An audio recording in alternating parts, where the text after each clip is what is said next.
तो दोस्तों आज हम फिर से आपके लिए लेकर आए हैं देश दुनिया की सभी ताजा बड़ी खबरें। फटाफट एक एक कर विस्तार से आज आपको बताएंगे, तो वीडियो को अंत तक जरूर देखें। दोस्तों वीडियो बनाने में हमें काफी मेहनत लगी है, तो वीडियो को दिल से लाइक कर दीजिए। दोस्तों पहली खबर में आपको बता दें कि तालिबान ने ली अमेरिका से खुली दुश्मनी। जो बाइडेन के नौसेना के अधिकारियों को तालिबान ने अफगानिस्तान में किया गिरफ्तार, बुरी तरह से भड़का अमेरिका। वहीं आपको बताएंगे दोस्तों की सुप्रीम कोर्ट से मोदी सरकार को लगा बड़ा झटका। सुप्रीम कोर्ट के पैनल ने किया दावा, फोन में पेगासस स्पाईवेयर है मौजूद, हमारे पास है पुख्ता सबूत। मोदी सरकार ने कराई थी पेगासस सॉफ्टवेयर के जरिए भारत के नेताओं की जासूसी। वहीं आपको बताएंगे दोस्तों की महात्मा गांधी की पुण्यतिथि पर हिंदू महासभा ने जेल में बंद कालीचरण महाराज को किया सम्मानित। गांधी को अपशब्द कहने वाले महाराज का बापू की पुण्यतिथि पर अभिनंदन, भाजपा चुप। वहीं आपको बताएंगे दोस्तों की सलमान खान पहुंचे सऊदी अरब। सऊदी अरब में सलमान खान को मिला पर्सनैलिटी ऑफ द ईयर का अवार्ड। वहीं आपको बताएंगे दोस्तों की अखिलेश यादव ने स्वीकार किया अमित शाह का चैलेंज, बोले टाइम और जगह बताए भाजपा, हम अमित शाह से खुले तौर पर बहस करने के लिए तैयार।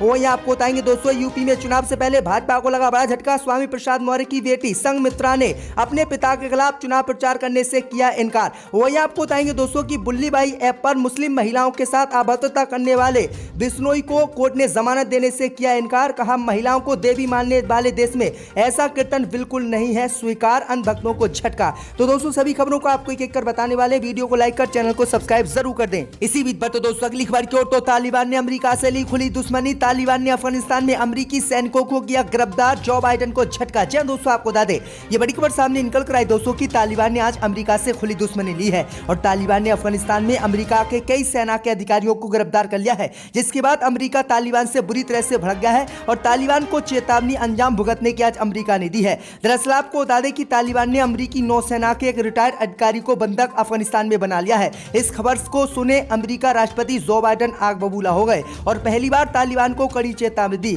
अमेरिकी नौसेना के एक रिटायर्ड अधिकारी मार्क फ्रेरिच के बंधक बनाए जाने पर बाइडेन ने कहा कि ऐसा कर तालिबान हमसे दुश्मनी बनाए रखना चाहता है। बाइडेन ने सख्त लहजे में तालिबान को चेतावनी दी है कि अमेरिका या किसी भी निर्दोष नागरिक की सुरक्षा को धमकाना अस्वीकार है और बंधक बनाना क्रूरता और कायरता का काम है। बाइडेन ने कहा है कि तालिबान को तुरंत मार्क को रिहा कर देना चाहिए, इसके बाद ही तालिबान को किसी किस्म की मान्यता या ढिलाई की उम्मीद रखनी चाहिए। अमेरिका से किसी को बंधक बनाना समझौता के लायक मसला नहीं है। गौरतलब है कि बीते 2 दशकों से अफगानिस्तान की नागरिक सरकार को अमेरिका समेत कई देशों से भारी मात्रा में पैसा दिया जा रहा था। अब तालिबान के कब्जे के बाद अमेरिका ने अपने देश के बैंकों में जमा अफगानिस्तान सरकार के सभी पैसे को बंद कर लिया और इसी से जो है तालिबान अमेरिका से नाराज है और इसीलिए अमेरिकी नौसेना के एक अधिकारी को तालिबान ने गिरफ्तार किया है। इसी बीच पर तो दोस्तों अगली खबर की ओर, तो सुप्रीम कोर्ट से मोदी सरकार को लगा बड़ा झटका। सुप्रीम कोर्ट के पैनल ने किया दावा, फोन में पेगासस स्पाईवेयर मौजूद, हमारे पास है पुख्ता सबूत। मोदी सरकार को झटका। जी दोस्तों आपको बता दें, ये बड़ी खबर सामने निकल कर आई दोस्तों की सुप्रीम कोर्ट से पेगासस जासूसी मामले को लेकर आज मोदी सरकार को बड़ा झटका लगा है। दरअसल आपको बता दें कि सुप्रीम कोर्ट के पैनल ने दावा किया है कि फोन में पेगासस स्पाईवेयर मौजूद है और हमारे पास इसके पुख्ता सबूत मिले हैं, जिसके बाद मोदी सरकार की मुश्किलें बढ़ गई हैं। दरअसल आपको बता दें कि पेगासस को लेकर पिछले कुछ सालों से विपक्ष लगातार केंद्र की मोदी सरकार को घेरने में लगा था, जिसके बाद सुप्रीम कोर्ट ने इस पूरे मामले की जांच के लिए एक कमेटी का गठन किया था। कमेटी के 2 साइबर सिक्योरिटी शोधकर्ताओं ने दावा आज किया है कि उनके पास इस बात के पुख्ता सबूत है कि पेगासस के जरिए याचिकाकर्ताओं के फोन में जासूसी मोदी सरकार द्वारा कराई गई थी। दोनों ही शोधकर्ता कुछ याचिकाकर्ताओं के संपर्क में थे, जिन्होंने सुप्रीम कोर्ट में पेगासस को लेकर सुप्रीम कोर्ट में दरवाजा खटखटाया था। जिन 2 शोधकर्ताओं ने इस मामले पर अपनी रिसर्च की है, उसमें से एक का कहना है कि उन्होंने 7 आईफोन को चेक किया, जिनमें से 2 फोन पेगासस संक्रमित पाए गए हैं। इंडिया एक्सप्रेस की रिपोर्ट के अनुसार रिसर्च ने बताया है कि उन्होंने सुप्रीम कोर्ट में अपने एफिडेविट को जमा कर दिया है। दोनों ही व्यक्तियों के फोन से उनके व्यक्तिगत डेटा को डिलीट करने के बाद रिसर्चर को फोन में पेगासस का वायरस मिला है। एक फोन में अप्रैल 2018 में पेगासस वायरस डाला गया था, जबकि दूसरे फोन में अलग अलग चरणों में जून जुलाई 2021 के बीच पेगासस सॉफ्टवेयर डाला गया है। तो मोदी सरकार की मुश्किलें बढ़ गई है। मोदी सरकार लगातार यही कहती रही कि जो है कोई भी पेगासस जासूसी सॉफ्टवेयर जो है किसी के उस फोन में नहीं है और किसी की जासूसी हमने नहीं कराई, लेकिन अब सुप्रीम कोर्ट की जांच कमेटी ने ही इसका खुलासा कर दिया है। इसी बीच पर तो दोस्तों अगली खबर की ओर, तो हिंदू महासभा ने जेल में बंद कालीचरण महाराज को किया सम्मानित। महात्मा गांधी को अपशब्द कहने वाले महाराज बापू की पुण्यतिथि पर अभिनंदन। जय दोस्तों आपको बता दें कि देश में महात्मा गांधी की पुण्यतिथि को शहीद दिवस के रूप में मनाया जाता है, लेकिन इस मौके पर रविवार को हिंदू महासभा ने महात्मा गांधी के हत्यारे नाथूराम गोडसे और नारायण राव आप्टे को श्रद्धांजलि दी। महासभा ने इस दिन गोडसे आप्टे स्मृति दिवस के रूप में मनाए जाने का ऐलान किया। इस अवसर पर हिंदू महासभा ने ग्वालियर के दौलतगंज स्थित अपने दफ्तर में आयोजित कार्यक्रम में महात्मा गांधी को अपशब्द कहने वाले हिंदू धर्मगुरु कालीचरण महाराज सहित 5 कार्यकर्ताओं को गॉडसे आपटे स्मृति भारत रत्न सम्मान दिया। इस मौके पर महासभा के राष्ट्रीय उपाध्यक्ष डॉक्टर जयवीर भारद्वाज ने आरोप लगाया, चाहे भाजपा हो या कांग्रेस, दोनों ने ही देश की आजादी के लिए बलिदान होने वाले साधु संतों व क्रांतिकारियों को भुला दिया। उन्होंने इस अवसर पर आगे कहा कि आज के दिन दिल्ली के बिरला भवन से नाथूराम गॉडसे व आपटे को गिरफ्तार किया गया था, इसलिए आज से हिंदू महासभा 5 लोगों को गॉडसे आपटे स्मृति भारत रत्न सम्मान दे रही है। ये सम्मान संत कालीचरण के साथ किशोर महापौर, पवन आनंद महापौर व नरेश वातमन को दिया गया है। उन्होंने कहा कि कालीचरण महाराज इस समय जेल में बंद हैं, इसलिए जेल में ही उनके लिए इस सम्मान को भेजा जाएगा। तो ये बड़ी अपडेट आई दोस्तों, भाजपा इस मामले पर चुप है बिल्कुल। इसी बीच पर तो दोस्तों अगली खबर की ओर, तो सलमान खान को सऊदी अरब में मिला पर्सनालिटी ऑफ द ईयर का अवार्ड। जी दोस्तों, आपको बता दें कि सलमान खान करीब 2 दशकों से ज्यादा समय से लोगों का मनोरंजन करा रहे हैं। न केवल देश में बल्कि दुनिया भर में उनके फैंस हैं जो उनसे बेहद प्यार करते हैं। बॉलीवुड में सलमान खान की फिल्मों को लेकर जिस तरह का क्रेज देखा जाता है वैसा शायद किसी और अभिनेता के लिए नहीं है। लेकिन आपको बता दें, इसी बीच खबर सामने निकल कर आई दोस्तों कि सलमान खान को सऊदी अरब में एक अवार्ड दिया गया है।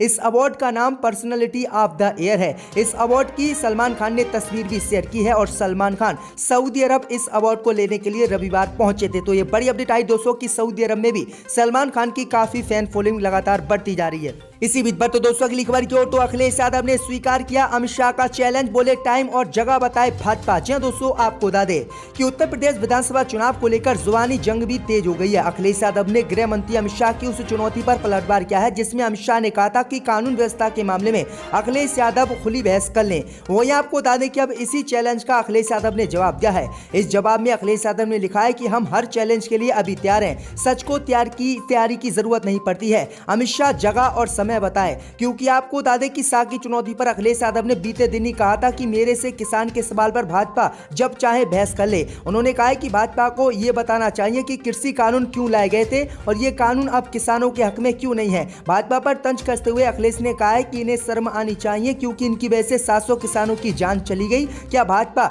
जवाब किसानों को देगी और क्या भाजपा ने किसानों की आय 2022 तक दुगनी कर दी है। वहीं अखिलेश यादव ने अमित शाह का स्वीकार चैलेंज करते हुए कहा है कि जगह और टाइम अमित शाह बताएं, हम बहस करने के लिए खुले तौर पर तैयार हैं। इसी बीच पर तो दोस्तों अगली खबर की ओर, तो वुल्लीबाई ऐप पर मुस्लिम महिलाओं की बोली लगाने वाले अनभक्तों को लगा बड़ा झटका, कोर्ट ने ठुकराई जमानत। जी दोस्तों, आपको बता दें ये बड़ी खबर सामने निकल कर आई दोस्तों कि वुल्लीबाई ऐप पर मुस्लिम महिलाओं की बोली लगाने वाले अनभक्तों को आज कोर्ट से बड़ा झटका लगा है। दरअसल आपको बता दें कि दिल्ली की एक अदालत ने वुल्लीबाई ऐप के कथित क्रिएटर नीरज बिश्नोई की जमानत याचिका खारिज कर दी, जिसमें कहा गया था कि एक विशेष समुदाय के विभिन्न महिला पत्रकारों को एक सार्वजनिक मंच पर गाली देना और अपमानित करने के लिए आरोपी व्यक्ति द्वारा टारगेट किया गया है। ये निश्चित रूप से सांप्रदायिक सद्भाव पर प्रतिकूल प्रभाव डालने का मामला है और इस तरह की कार्रवाई आगे भी रहेगी। तो ये बड़ी अपडेट आई दोस्तों कि वुल्लीबाई ऐप पर नीरज बिश्नोई ने मुस्लिम महिलाओं को गाली दी थी और उनकी बोली लगाई थी, जिसके बाद इस पर केस दर्ज हुआ और दिल्ली पुलिस ने इसे गिरफ्तार किया और इसने याचिका डाली जमानत के लिए। तो याचिका भी आज कोर्ट ने खारिज कर दी और कहा कि महिलाओं को देवी मानने वाले इस देश में ऐसा कीर्तन बिल्कुल अस्वीकार है। इसी बीच पर तो दोस्तों अगली खबर की ओर, तो गोवा में प्रचार करने पहुंचे अमित शाह ने राहुल गांधी को बताया मोदी फोबिया, बोले सरकार तो बीजेपी की ही बनेगी। जय दोस्तों, आपको बता दें कि गृह मंत्री अमित शाह रविवार को गोवा में पार्टी का प्रचार करने के लिए पहुंचे। अमित शाह ने एक चुनावी कार्यक्रम में कांग्रेस, टीएमसी और आम आदमी पार्टी को आड़े हाथ लिया। इस दौरान अमित शाह ने गोवा के पौना में जनसभा को संबोधित करते हुए कहा कि गोवा के लोगों के पास बीजेपी के गोल्डन गोवा, गांधी परिवार के गोवा का विकल्प है, इसलिए गोवा की जनता को दोनों में से एक को चुनना होगा। अमित शाह ने सार्वजनिक सभा को संबोधित करते हुए कहा कि राज्य की जनता स्थिरता के लिए बीजेपी को ही वोट करेगी। अमित शाह ने इस दौरान कांग्रेस नेता राहुल गांधी पर निशाना साधते हुए कहा कि वो तो मोदी फोबिया से पीड़ित हैं। अमित शाह ने कहा कि गोवा में भाजपा की सरकार ने विकास के रास्ते पर ही काम किया है और इसलिए फिर से गोवा में बीजेपी की सरकार बनेगी। तो राहुल गांधी को मोदी फोबिया जो है अमित शाह ने बता दिया है। इसी बीच पर तो दोस्तों अगली खबर की ओर, तो स्वामी प्रसाद मौर्य की बेटी संघमित्रा का बड़ा बयान, कहा अगर बीजेपी कहेगी तो पिता के खिलाफ नहीं करूंगी प्रचार। जी दोस्तों, आपको बता दें कि उत्तर प्रदेश में विधानसभा चुनाव की तारीखों के ऐलान के साथ ही योगी सरकार में मंत्री रहे स्वामी प्रसाद मौर्य ने बीजेपी छोड़ समाजवादी पार्टी में शामिल होने का फैसला कर लिया था।